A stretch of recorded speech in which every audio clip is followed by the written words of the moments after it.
எப்படி காஸ் பண்ணுதுன்னு பாருங்கள். என்னதுன்னா ஹெச்ஐவி வந்து என்னதுன்னா அது வந்து ஒரு ரெட்ரோ வைரஸ். ரெட்ரோ வைரஸ்னா என்ன? ரெட்ரோனா கேள்விப்பட்டிருக்கீங்க. ரெட்ரோனா பழசு, பழங்காலத்துக்கு பிறகு தான் ரெட்ரோ. அது வந்து ஒரு ரெட்ரோ வைரஸ்.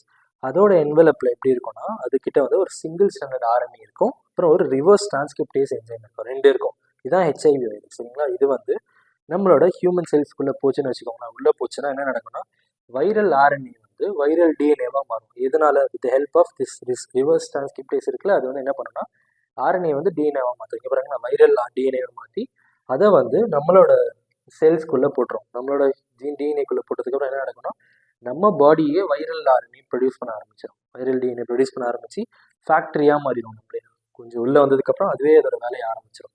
இது வந்து மருந்தை கண்டுபிடிக்கல, ரொம்ப ஃபேட்டல். இது வந்து என்னதுன்னா நம்ம ஹோஸ்ட் இருக்குல்ல, நம்ம எப்போ உள்ளே வருதோ என்ன பண்ணணும்னா டி ஹெல்பர் செல்ஸ் அட்டாக் பண்ணும், மேக்ரோஃபேஜஸ் அட்டாக் பண்ணும், சரிங்களா? மேக்ரோஃபேஜஸ் என்னதுன்னா நீங்கள் இதில் படிச்சிருப்பீங்களா, இம்யூனிட்டியில் மேக்ரோஃபேஜஸ் வந்து